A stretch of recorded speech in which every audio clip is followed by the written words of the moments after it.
Greetings of the day. मैं रवि तिवारी और आज के इस सेशन में हम लोग core type and shell type transformer के बारे में डिस्कशन करेंगे, कंपैरिजन करेंगे, डिफरेंशिएट करेंगे कि कैसे ये एक दूसरे से डिफरेंट हैं और वॉल्यूम ऑफ कोर रिक्वायरमेंट किसमें ज्यादा होता है, किसमें कम होता है, इन सारी चीजों के बारे में एनालिसिस करेंगे। लेकिन टॉपिक में जाने से पहले मैं टारगेटेड ऑडियंस के बारे में बता देना चाहता हूँ कि कौन इस वीडियो को देख सकता है। जो जिन्हें रियल इंजीनियरिंग समझनी है, एनालिसिस पॉइंट ऑफ व्यू से मशीन्स को समझना चाहते हैं, जिन्हें मशीन से प्यार है, मोहब्बत है, इश्क है, अटैचमेंट है, वो इस सेशन को कंटिन्यू कर सकते हैं। और जिन्हें मैथमेटिक्स और इक्वेशन पॉइंट ऑफ व्यू से मशीन समझना हो, वो अगर चाहें तो इस सेशन को लीव कर सकते हैं। Because machines is beyond equations, we are not mathematicians, we are engineers, we have to understand the analysis point of view. Imagination is important. आप जितना आंख बंद करके एज्यूम कर सकते हैं उतना ज्यादा आपको बेटर समझ में आएगा मशीन। और ये मैथमेटिक्स नहीं है कि मैं कुछ सेट ऑफ इक्वेशंस आपके लिए डिराइव कर दूं, आप उस इक्वेशंस को रट लें, कुछ न्यूमेरिकल प्रैक्टिस कर लें। हाँ, उससे आपकी न्यूमेरिकल सॉल्विंग एबिलिटी बढ़ जाएगी, जिसमें आप गेट या फिर अदर कॉम्पिटिटिव एग्जाम्स में बेटर परफॉर्म कर सकते हैं, एक डिसेंट मार्क्स ला सकते हैं। लेकिन आपका एनालिसिस जो रियल इंजीनियरिंग है, उससे आप वंचित रह जाएंगे। तो आपको अगर रियल इंजीनियरिंग समझनी है, रियल में मशीन्स को समझना है एनालिसिस पॉइंट ऑफ व्यू से, तो ये सेशन आपके लिए इंपॉर्टेंट है। कंटिन्यू रहिए, स्टे ट्यून्ड। चलिए डिस्कशन कंटिन्यू करते हैं। Core type and shell type transformer. Core type and shell type transformer में जाने से पहले हम लोग लीकेज को पहले समझ लेते हैं कि लीकेज के बारे में आपको मैं आशा करता हूं कि पहले से पता है। Except efficiency, all the performance indices are severely influenced by leakage. Leakage के कारण जो एफिशिएंसी के छोड़ के जितने भी परफॉर्मेंस इंडाइसेस हैं, परफॉर्मेंस कैरेक्टरिस्टिक हैं, लाइक वोल्टेज रेगुलेशन, ये सारी चीजें लीकेज पे बहुत ज्यादा डिपेंड करती हैं, इन्फ्लुएंस्ड रहती हैं। अब लीकेज फ्लक्स और म्यूचुअल फ्लक्स के बारे में थोड़ा अंडरस्टैंडिंग कर लेते हैं अपन कि एक नॉर्मल कोर की अगर हम लोग कोर टाइप ट्रांसफार्मर के एनालिसिस करें, एसी इनपुट दिए हुए हैं जिसके कारण फ्लक्स डेवलप कर रहा है। अब ये फ्लक्स प्राइमरी वाइंडिंग का जो फ्लक्स है, वो अपना पाथ कुछ इस तरीके से कोर से होते हुए कंप्लीट करेगा। और हमारे पास देखिएगा कि इलेक्ट्रिकल में इलेक्ट्रिकल करंट को रोकने के लिए इंसुलेशन अवेलेबल है। इलेक्ट्रिकल करंट को रोकने के लिए इंसुलेशन अगर आप लगा देते हैं, हाई रेजिस्टेंस यूज कर लेते हैं, तो वो करंट रुक जाएगा, आपका उस सर्किट में फ्लो नहीं करेगा। लेकिन मैग्नेटिक इंसुलेटर्स अभी तक डिजाइन नहीं किए जा सके हैं। हमारे पास आज तक कोई भी मैग्नेटिक इंसुलेटर नहीं है। कभी भी आप फ्लक्स के फ्लो को अपोज या फिर रोक नहीं सकते हैं। इंसुलेटर्स अवेलेबल नहीं है मैग्नेटिक इंसुलेटर, लेकिन इलेक्ट्रिकल इंसुलेटर्स अवेलेबल हैं जिसके कारण करंट के फ्लो को आप रोक सकते हैं। मैग्नेटिक फ्लक्स के फ्लो को आप नहीं रोक सकते हैं because of lack of availability of magnetic insulator. तो कुछ लीकेज तो आपके मशीन में डेफिनेटली होगा। वो कैसे लीकेज है, इस चीजों के बारे में एनालिसिस करते हैं। प्राइमरी से जो फ्लक्स इंड्यूस हो रहा है कुछ इस तरीके से अपना पाथ कंप्लीट करेगा। ये जो कंप्लीट पाथ है मशीन के फ्लक्स का, इसमें से जितने भी फ्लक्स डेवलप हो रहे हैं सारे इस पाथ को फॉलो नहीं करेंगे। कुछ फ्लक्स इस तरीके से भी अपने पाथ को फॉलो कर लेंगे। और प्राइमरी का जो इंड्यूस्ड फ्लक्स है वो सेकेंडरी से लिंक करता है, उसको हम लोग म्यूचुअल फ्लक्स बोलते हैं, जो कि वोल्टेज के इंड्यूस होने में हेल्पफुल हो रहता है। लेकिन ये जो प्राइमरी से इंड्यूस हो रहा है फ्लक्स, वो सेकेंडरी को रीच ना करे तो इसको हम लोग लीकेज फ्लक्स बोलेंगे, जिसको मैंने रेड से शो किया हुआ है। अब ये जो लीकेज फ्लक्स है, और ये तो समझ में आ गया है लीकेज फ्लक्स है। ये फ्लक्स जो ब्लू से मैंने शो किया हुआ है, इसके बारे में थोड़ा 2 मिनट वीडियो पॉज कीजिए और सोचिए कि इस फ्लक्स को आप क्या कहेंगे, म्यूचुअल फ्लक्स या फिर लीकेज फ्लक्स। मैं आशा करता हूं कि आपने सोचा होगा। चलिए अब कंटिन्यू करते हैं डिस्कशन। तो इस फ्लक्स को अभी हम लोग म्यूचुअल फ्लक्स ही बोलेंगे, क्योंकि ये एक अल्टरनेटिंग नेचर का फ्लक्स है। अल्टरनेटिंग इनपुट दिए थे जिसके कारण ये फ्लक्स डेवलप हुआ है। तो इसका जो नेचर रहेगा वो अभी सपोज करिए पॉजिटिव मैक्सिमम पे है, फिर ये 0 पे जाएगा, फिर नेगेटिव मैक्सिमम पे जाएगा, फिर 0 पे आएगा, फिर पॉजिटिव मैक्सिमम पे जाएगा, फिर 0 पे, फिर नेगेटिव मैक्सिमम 0। इस तरीके से अपना पॉजिटिव मैक्सिमम नेगेटिव मैक्सिमम से 0 positive maximum 0 negative maximum 0 positive maximum, इस तरीके से अपना पाथ कंप्लीट करेगा। तो ये जो अपना पाथ कंप्लीट कर रहा है उसमें एचवी की जो वाइंडिंग है या फिर ये जो सेकेंडरी वाइंडिंग है ये भी लिंक हो जाएगी। ये पॉजिटिव से जीरो में आएगा, नेगेटिव में जाएगा जीरो, फिर पॉजिटिव, तो ये भी जो सेकेंडरी वाइंडिंग है वो भी लिंक कर जा रही है। इसीलिए इस फ्लक्स को हम लोग म्यूचुअल फ्लक्स बोलेंगे, ना कि लीकेज। ठीक है, ये मैं आशा करता हूँ कि समझ में आ गया होगा। अब कोर टाइप ट्रांसफार्मर में जनरली जो हम लोग कंस्ट्रक्शन यूज करते हैं या फिर बुक्स में दिए होते हैं, वो इस तरीके से कंस्ट्रक्शन रहता है कि कोर रहता है, ऊपर में योक बोलते हैं, नीचे जो दोनों साइड में रहते हैं उसको लिम्ब, नीचे वाले पोर्शन को पूरे को योक बोलते हैं।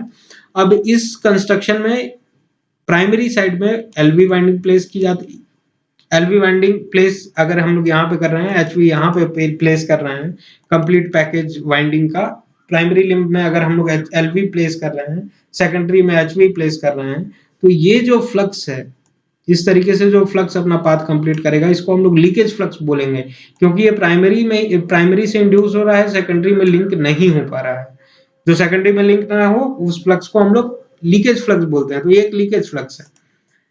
अब इस लीकेज फ्लक्स को म्यूचुअल हम लोगों को बनाना है, क्योंकि मशीन में ट्रांसफार्मर में हमारा एम रहता है, क्योंकि लीकेज कम से कम होगा तो आपका वोल्टेज रेगुलेशन बेटर होगा, इन सारी चीजें बेटर होंगी, परफॉर्मेंस कैरेक्टरिस्टिक आपके मशीन का बेटर होगा, इसीलिए कम से कम लीकेज रखना हमारा एम रहता है। तो इस कंस्ट्रक्शन को हम लोग फर्दर मॉडिफाई करें, इस कंस्ट्रक्शन को, और ये जो कंप्लीट पैकेज हमने एलवी वाइंडिंग का रखा हुआ था, इस कंप्लीट पैकेज में से half of the portion of LV हम लोग इस लिंब में प्लेस करें और हाफ पोर्शन इस एलवी का इस लिंब में प्लेस कर दें, और जो एचवी वाइंडिंग का कंप्लीट पैकेज था इसमें का हाफ पोर्शन हम लोग ऑन टॉप ऑफ एलवी यहाँ पे प्लेस करें और हाफ पोर्शन यहाँ पे प्लेस करें। तो इस टाइप के कंस्ट्रक्शन में ये जो फ्लक्स होता है, ये जो फ्लक्स यहाँ पे बन रहा था, ये फ्लक्स म्यूचुअल लीकेज से म्यूचुअल में कन्वर्ट हो जाएगा, क्योंकि ये एक अल्टरनेटिंग फ्लक्स है। ये अपना path positive maximum zero, negative maximum zero, positive maximum zero, इस तरीके से कंप्लीट करेगा, जिसके कारण ये प्राइमरी के एलवी और एचवी दोनों वाइंडिंग से लिंक कर जा रहा है। तो ये लीकेज से म्यूचुअल में कन्वर्ट हो गया। इस तरीके से आप अपने मशीन्स के लीकेज फ्लक्स को घटा सकते हैं और म्यूचुअल फ्लक्स बढ़ा सकते हैं मशीन्स में। तो ये कंक्लूजन आपको समझ में आना चाहिए कि in core type transformer half of LV and HV winding will be placed in one limb and remaining half of LV and HV will be placed on the another limb. Half यहाँ पे, half यहाँ पे, इस तरीके से अगर हम लोग अरेंजमेंट करते हैं तो ओवरऑल जो लीकेज है उसको हम लोग रिड्यूस करते हैं, टू रिड्यूस लीकेज। ये समझ में आ गया होगा। नेक्स्ट स्लाइड में चलते हैं।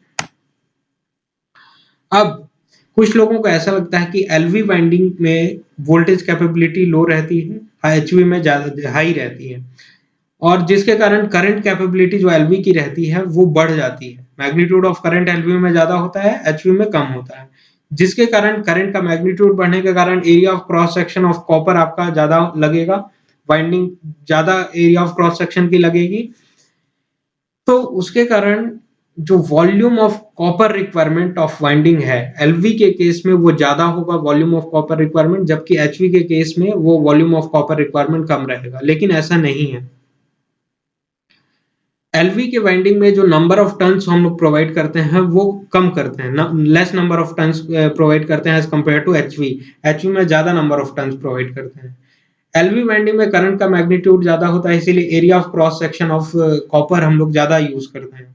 जब area of cross section of copper ज्यादा यूज कर रहे हैं, नंबर ऑफ टर्न्स कम है, तो जो वॉल्यूम ऑफ कोर होगा वो वॉल्यूम ऑफ कोर, वो नंबर ऑफ टर्न्स यहाँ पे ज्यादा हो गया लेकिन एरिया ऑफ क्रॉस सेक्शन कम कर दिए, क्योंकि जो एचवी वाइंडिंग की करंट कैपेबिलिटी है, करंट हैंडलिंग करने की कैपेबिलिटी है, वो कम होती है, less area of cross section of copper use किया हम लोग। तो इस तरीके से जो भी वॉल्यूम रिक्वायरमेंट आपके एलवी साइड की वाइंडिंग का है, same copper requirement almost same HV का भी होगा एनालिसिस पॉइंट ऑफ व्यू से। अब इसको डेरिवेशन पॉइंट ऑफ व्यू से हम लोग कैसे समझ सकते हैं, देखिए कि वॉल्यूम ऑफ कोर को, वॉल्यूम ऑफ कॉपर को, सॉरी कोर नहीं कॉपर, वॉल्यूम ऑफ कॉपर को हम लोग अगर लिखना चाहें तो ये आपके वाइंडिंग है, जो भी वाइंडिंग आप मशीन में यूज कर रहे हैं उसका कुछ लेंथ होगा और कुछ एरिया ऑफ क्रॉस सेक्शन होगा। उस एरिया ऑफ क्रॉस सेक्शन और लेंथ का मल्टीप्लाई कर दें तो वॉल्यूम ऑफ पूरी वाइंडिंग आ जाएगी, कितना वॉल्यूम है आपके कंप्लीट वाइंडिंग का, ये इसकी जानकारी हो जाएगी। तो लेंथ ऑफ कॉपर और area of cross section of copper हम लोग मल्टीप्लाई करते हैं तो वॉल्यूम की जानकारी आपके कॉपर की हो जाएगी। अब लेंथ ऑफ जो कॉपर हम लोग मशीन्स में यूज कर रहे हैं वो डायरेक्टली प्रोपोर्शनल होता है नंबर ऑफ टन से। जितना अगर आप नंबर ऑफ टन्स बढ़ाते चले जाएं तो लेंथ ऑफ द कॉपर भी तो बढ़ता चला जाएगा। अगर जहां पे 2 टन्स की जगह पे आप 6 टन प्रोवाइड कर रहे हैं मशीन्स में, 6 टन में लेंथ ऑफ कॉपर रिक्वायरमेंट बढ़ जाएगा। तो लेंथ ऑफ कॉपर रिक्वायरमेंट जो है नंबर ऑफ टन्स के डायरेक्टली प्रोपोर्शनल है, इसीलिए लेंथ ऑफ कॉपर को मैंने एन से रिप्लेस कर दिया। अब area of cross section of copper जो है, किसी वायर में, नॉर्मल वायर में अगर आप 5 एम्पियर करंट इंजेक्ट कर रहे हैं तो उसका जो क्रॉस सेक्शन होगा कुछ इस तरीके से होगा। अगर आप 5 के जगह 50 एम्पियर का करंट इंजेक्ट कर रहे हैं तो डेफिनेटली आपके क्रॉस सेक्शन ऑफ कॉपर का रिक्वायरमेंट जो है वो बढ़ाना पड़ेगा और इतनी मोटी वाइंडिंग यूज करने की पड़ेगी 50 एम्पियर के करंट के फ्लो करने के लिए। तो area of cross section of copper किस पे डिपेंड करता है? करंट इंजेक्शन पे। अगर आपका करंट इंजेक्शन बढ़ रहा है मशीन्स में, वाइंडिंग्स में, तो आपका क्रॉस सेक्शन एरिया भी बढ़ाना पड़ेगा वाइंडिंग का। तो ये इन दोनों चीजों को हम लोगों ने इनसे रिप्लेस कर दिया। अब N into I is nothing but MMF of the machine, इसकी जानकारी है आपको। MMF।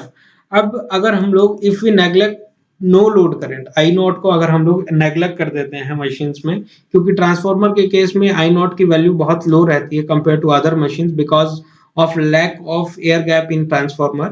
तो आई नॉट की वैल्यू कम होती है जिसके कारण अगर हम लोग नेग्लेक्ट कर दें, कंसिडर नहीं करें, तो जो प्राइमरी एमएमएफ है वो सेकेंडरी एमएमएफ के इक्वल होता है। दोनों प्राइमरी एमएमएफ और सेकेंडरी एमएमएफ, जो जितना भी आपका सेकेंडरी एमएमएफ जनरेट हो रहा है वो प्राइमरी कंपनसेटिंग एमएमएफ के इक्वल होता है। ये सब एनालिसिस होगा आपके पास, आपको ऑलरेडी पता होगा। तो जो N1 I1 is equal to N2 I2 हो गया और प्राइमरी एमएमएफ सेकेंडरी एमएमएफ के इक्वल हो गई। अब वॉल्यूम ऑफ कॉपर किस पे डिपेंड करता था? एमएमएफ पे। जब दोनों वाइंडिंग्स के एमएमएफ सेम है तो हम कह सकते हैं if we neglect the no load current, so in between LV and HV same volume of copper requirement will be there।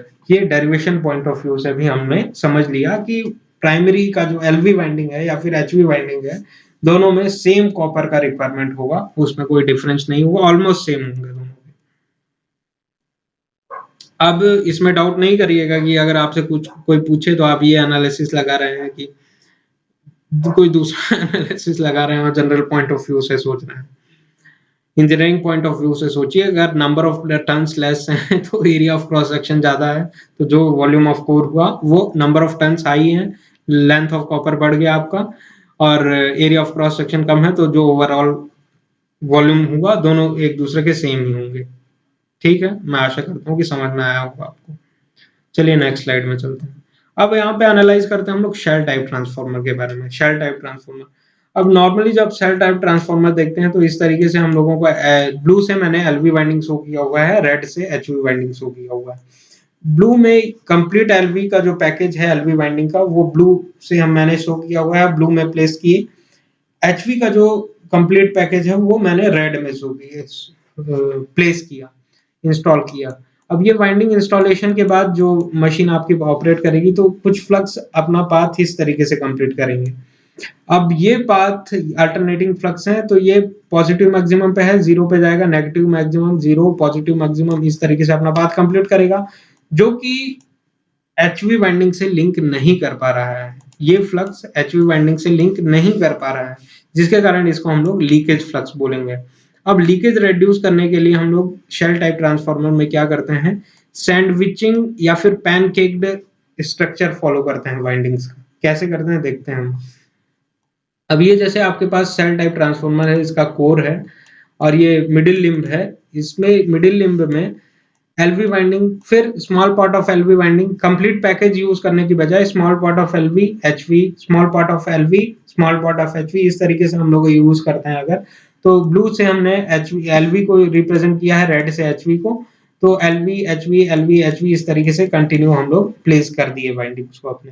तो ये जो फ्लक्स था, यहाँ पे जो फ्लक्स बन रहा था, ये लीकेज से म्यूचुअल हो जाएगा क्योंकि ये एक अल्टरनेटिंग फ्लक्स है और ये अपना path positive maximum, zero, negative maximum 0, positive maximum 0, negative maximum 0, इस तरीके से कंप्लीट करेगा।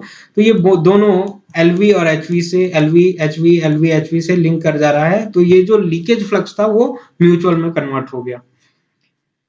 तो इस तरीके से हम लोग मशीन्स में समझ सकते हैं कि शेल टाइप ट्रांसफार्मर में एलवी एंड एचवी वाइंडिंग्स का सैंडविच या फिर पैनकेक स्ट्रक्चर क्यों फॉलो करते हैं। तो रीजन ये है कि to reduce the leakage reduce करने के लिए हम लोग sandwiching of the coil provide करते हैं शेल टाइप ट्रांसफार्मर में।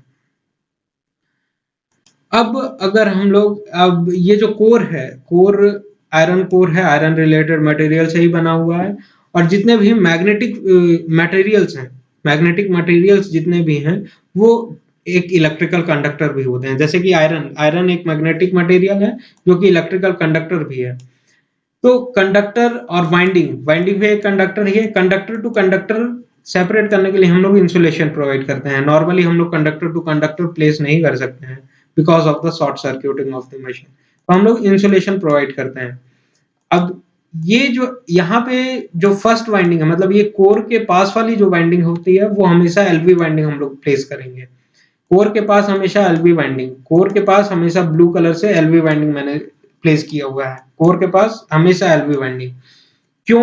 क्योंकि एलवी वाइंडिंग में वोल्टेज कैपेबिलिटी कम रहती है। एलवी वाइंडिंग की जो यहाँ पे इंसुलेशन प्रोवाइड करना रहेगा, जिसको ग्रीन पेन से मैंने शो किया हुआ है, इंसुलेशन का जो रिक्वायरमेंट है वो रेड्यूस हो जाएगा। इसीलिए हम लोग एलवी वाइंडिंग वहां पे प्लेस करते हैं। अगर एचवी वाइंडिंग प्लेस करते तो जो कोर के पास इंसुलेशन प्रोवाइड करना पड़ता वो ज्यादा करना पड़ता, क्योंकि एचवी वाइंडिंग में वोल्टेज हैंडलिंग कैपेबिलिटी ज्यादा होती है। और इंसुलेशन के बारे में आपको पता ही है कि इंसुलेशन 3 पैरामीटर्स पे डिपेंड करता है, वोल्टेज हैंडलिंग कैपेबिलिटी और टेम्परेचर। अगर आप टेम्परेचर इंक्रीज कर देते हैं तो वो जहाँ पे 100 वोल्ट की ब्लॉकिंग कैपेबिलिटी थी आपकी इंसुलेशन की, तो वो 50 वोल्ट पे रिड्यूस हो जाएगी। और 50 वोल्ट पे ही आप अगर टेम्परेचर इंक्रीज कर देते हैं तो 50 वोल्ट पे ही वो इंसुलेशन ब्रेक डाउन हो जाएगा। और मैकेनिकल स्ट्रेस, 3 चीजों पे, 3 पैरामीटर पे इंसुलेशन डिपेंड करता है। तो इसलिए हम लोग यहाँ पे एलवी वाइंडिंग प्लेस करते हैं। एलवी एचवी इस तरीके से प्लेस कर दिए, एलवी एचवी इस तरीके से हम लोग प्लेस कर दिए। और यहाँ पे एलवी है, एलवी और ये कोर के बीच में भी इंसुलेशन प्रोवाइड करना पड़ेगा। Winding to core insulation, winding to core insulation, winding to core insulation, इस तरीके से winding to core insulation provide करना पड़ेगा। अब यहाँ पे देखिए कि एचवी वाइंडिंग भी डायरेक्टली कोर से लिंक्ड है। तो एचवी वाइंडिंग के कोर से लिंक होने के कारण जो इंसुलेशन रिक्वायरमेंट रहता है वो बढ़ जाएगा shell type transformer because of the sandwiching of the coils. और इस तरीके से शेल टाइप ट्रांसफार्मर में मोस्टली जो है होता है इंसुलेशन रिक्वायरमेंट बढ़ जाता है। जबकि कोर टाइप ट्रांसफार्मर की हम लोग बात करें तो अगर हम लोग इस तरीके का कंस्ट्रक्शन यूज करते हैं तो एलवी वाइंडिंग ही हमेशा आपके कांटेक्ट में है कोर के। तो जो भी इंसुलेशन रिक्वायरमेंट है आपके कोर टाइप ट्रांसफार्मर का वो compare to shell type transformer कम होगा। तो एक बात का कंक्लूजन आपको मिल गया कि insulation requirement shell type transformer में ज्यादा होता है because of the winding placement of shell type transformer. Sandwiching करते हैं जिसके कारण एचवी वाइंडिंग डायरेक्टली लिंक्ड रहती है आपके कोर से, इसीलिए ज्यादा इंसुलेशन रिक्वायरमेंट आपकी मशीन्स का बढ़ जाता है। जबकि कोर टाइप ट्रांसफार्मर में ऑलवेज हम लोग एलवी वाइंडिंग को ही कोर से नजदीक रखने की कोशिश करते हैं, इसलिए इंसुलेशन का रिक्वायरमेंट ओवरऑल कम हो जाता है। अब लीकेज की बात करें तो इस तरीके से करके सैंडविच करके हम लोग लीकेज का मैग्नीट्यूड, लीकेज का जो वैल्यू था उसको घटा सकते हैं लीकेज, और जो लीकेज फ्लक्स थे उसको म्यूचुअल में कन्वर्ट कर सकते हैं इस तरीके से। अब स्मॉल पोर्शन अभी भी रह जाता है लीकेज का, क्योंकि यहाँ से जो फ्लक्स अपना पाथ इस तरीके से अगर येलो से मैं जो शो किया हूँ इस तरीके से अगर कंप्लीट कर रही है तो यहाँ पे लीकेज स्मॉल पोर्शन आपका रह जाता है और वाइंडिंग टू वाइंडिंग कुछ लीकेज रह जाते हैं, क्योंकि कंप्लीटली हम लोग एलिमिनेट नहीं कर सकते हैं लीकेज को, रिड्यूस किया जा सकता है क्योंकि मैग्नेटिक इंसुलेटर हमारे पास अवेलेबल नहीं है। इलेक्ट्रिकल इंसुलेटर्स अवेलेबल हैं जिसके कारण करंट के फ्लो को हम लोग रोक सकते हैं। करंट के फ्लो को रोकने के लिए resistance, high amount of insulation resistance connect कर दीजिए जो कि इस करंट को अलाउ ही नहीं करेगा। लेकिन मैग्नेटिक इंसुलेटर्स हमारे पास अवेलेबल नहीं है कि आप मैग्नेटिक इंसुलेटर प्लेस कर दीजिए और फ्लक्स आपका उस पार्ट में फ्लो नहीं करेगा। कभी आपने सुना है मैग्नेटिक इंसुलेटर के बारे में? नहीं सुना है, इसलिए फ्लक्स के फ्लो को हम लोग अपोज नहीं कर सकते हैं। तो स्मॉल पोर्शन तो रह ही जाएगा, लीकेज फ्लक्स का कंप्लीटली एलिमिनेट करना पॉसिबल नहीं है हमारे लिए। Insulation requirement shell type transformer में बढ़ जाता है, इसकी जानकारी आपको हो गई। Leakage can be better controlled in shell type transformer. कैसे लीकेज बेटर कंट्रोल किया जा सकता है? अगर आपको अभी भी लीकेज को रिड्यूस करना है तो ये जो वाइंडिंग यूज किया था एलवी का और स्मॉल पोर्शन यूज करिए, फिर और स्मॉल पोर्शन एचवी का, स्मॉल पोर्शन एलवी एचवी, इस तरीके से आप सैंडविच करें तो और बेटर कंट्रोल किया जा सकता है leakage compare to core type transformer. तो इन दो कंक्लूजन के बारे में आपको हो गया नॉलेज, ऐसी मैं आशा करता हूँ। नेक्स्ट स्लाइड में चलते हैं। हाँ, अब कुछ लोगों का कहना है कि वॉल्यूम ऑफ कोर, कॉपर नहीं core, volume of core requirement जो शेल टाइप ट्रांसफार्मर का रहता है वो ज्यादा रहता है। नहीं, volume of core requirement in single phase transformer में अगर हम लोग कंपेयर करें कोर टाइप और शेल टाइप को, तो दोनों में volume of core requirement same ही रहता है। नॉर्मल परसेप्शन इस स्टूडेंट्स का ये रहता है कि जनरली हम लोग शेल टाइप ट्रांसफार्मर को, बिकॉज इसमें 3 लिम्स अवेलेबल रहते हैं, 3 लिम्स के होने के कारण थोड़ा साइज हम लोग बड़ा ड्रॉ करते हैं। साइज बड़ा ड्रॉ करने के कारण स्टूडेंट्स का परसेप्शन ये रहता है, उनको एक फील ये होता है कि जो core overall core requirement of the machine है, वॉल्यूम ऑफ कोर रिक्वायरमेंट है, वो शेल टाइप में ज्यादा होता है compare to core type transformer. लेकिन ऐसा नहीं है। चलिए कैसे नहीं है इसके बारे में देखते हैं कि आपका ये कोर टाइप मशीन था, ये 5M फ्लक्स अगर प्रोड्यूस कर रहा है और 5M फ्लक्स आपके कोर में से प्लेस हो रहा है, तो ओवरऑल जितना पार्ट है उसमें से 5M ही फ्लो करेगा। इसलिए area of cross section of the वो कोर, यहाँ पे भी एसी होगा, यहाँ पे भी एसी, यहाँ भी एसी, यहाँ पे भी एसी। जबकि शेल टाइप ट्रांसफार्मर में यहां से अगर 5M प्रोड्यूस हो रहा है तो कंप्लीट 5M 5M/2 और 5M/2 में डिवाइड हो जाएगा। दो पाथ हैं इसके पास, तो ये अपना पाथ कुछ इस तरीके से कंप्लीट करेगा और कुछ इस तरीके से कंप्लीट करेगा। तो ये कंप्लीट 5M में से 5M/2 इधर चला गया, 5M/2 इधर चला गया। तो फ्लक्स का फ्लो इस पार्ट में घट गया, इस पार्ट में घट गया, जबकि इस पार्ट में भी घट गया। 5M/2 फ्लो कर रहा है, जबकि यहाँ पे 5M फ्लो कर रहा है। तो अगर ये एसी हम लोग लेके चल रहे हैं, एरिया ऑफ क्रॉस सेक्शन, अगर हम लोग इसको कट करें, लिम्ब को कट करें और देखें तो एरिया ऑफ क्रॉस सेक्शन अपने को मिलेगा, overall area of cross section. तो यहाँ पे कट करें और देखें तो यहाँ पे 5M फ्लक्स हो रहा है और यहाँ पे एसी से हम लोग एरिया ऑफ क्रॉस सेक्शन को अगर रिप्रेजेंट करते हैं तो इस पार्ट में 5M/2 फ्लो कर रहा है। तो यहाँ पे AC/2 से अगर रिप्रेजेंट करें, 5M/2 फ्लक्स फ्लो करने के लिए, अगर 5M फ्लो करने के लिए AC का रिक्वायरमेंट है, AC क्रॉस सेक्शन का रिक्वायरमेंट है, तो 5M/2 फ्लो कराने के लिए AC/2 का रिक्वायरमेंट होगा। एरिया ऑफ क्रॉस सेक्शन भी घट जाएगा, हाफ हो जाएगा, और यहाँ पे भी घट जाएगा, यहाँ पे भी घट जाएगा, क्योंकि 5M/2 फ्लक्स फ्लो कर रहा है, यहाँ पे भी घट जाएगा। तो नॉर्मली अगर हम लोग एनालाइज करें तो ये कोर टाइप ट्रांसफार्मर में 4 AC हैं, क्रॉस सेक्शन है, क्योंकि कंप्लीट 5M फ्लो कर रहा है और यहाँ पे 5M/2 कहीं पे भी नहीं है, कंप्लीट मतलब कोर में 5M ही फ्लो कर रहा है हर जगह पे। तो एरिया ऑफ क्रॉस सेक्शन हमेशा हर जगह पे, हर लिम्ब और योक में सेम रहेगा। तो 4 AC हैं यहाँ पे अगर, तो शेल टाइप ट्रांसफार्मर में AC/2 मिला के एक AC बना, यहाँ पे एक AC है, 2 AC बन गए, ये AC/2 ये AC/2 मिला के 3 AC बन गए, ये AC/2 ये AC/2 मिला के 4 AC बन गए, यहाँ पे भी 4 AC, यहाँ पे भी 4 AC। तो volume of core requirement in a single phase transformer, if we compare core type and shell type transformer are equal, volume of core requirement दोनों ट्रांसफार्मर में सेम होगा, कोर टाइप और शेल टाइप में। अगर हम लोग single phase की बात करते हैं, ऑब्वियसली अगर हम लोग 3 फेज की बात करते हैं तो जो 3 फेज कोर टाइप ट्रांसफार्मर होता है उसका वॉल्यूम ऑफ कोर रिक्वायरमेंट घट जाता है और बेनिफिशियल रहता है डिस्ट्रीब्यूशन ट्रांसफार्मर्स के लिए। वो क्या होते हैं सारी चीजें हम लोग नेक्स्ट सेशन में डिसाइड करेंगे और डिस्कस करेंगे उसके बारे में। इस सेशन को मैंने 2 पार्ट में डिवाइड किया हुआ था फॉर योर बेटर अंडरस्टैंडिंग। एक पार्ट कंप्लीट हो गया अभी, जो कि सिंगल फेज कंपैरिजन किया है मैंने। सेकंड पार्ट 3 फेज पे हम लोग लॉन्च करेंगे। सेकंड पार्ट में हम लोग ये समझेंगे कि 3 फेज का जो कोर टाइप और शेल टाइप ट्रांसफार्मर है, इन सारी चीजों का एनालिसिस करेंगे। वो सेशन आपके लिए बहुत इंपॉर्टेंट है, इंटरव्यू पॉइंट ऑफ व्यू से भी वो सेशन बहुत इंपॉर्टेंट है। So this is all about the session. Thank you very much. All the very best.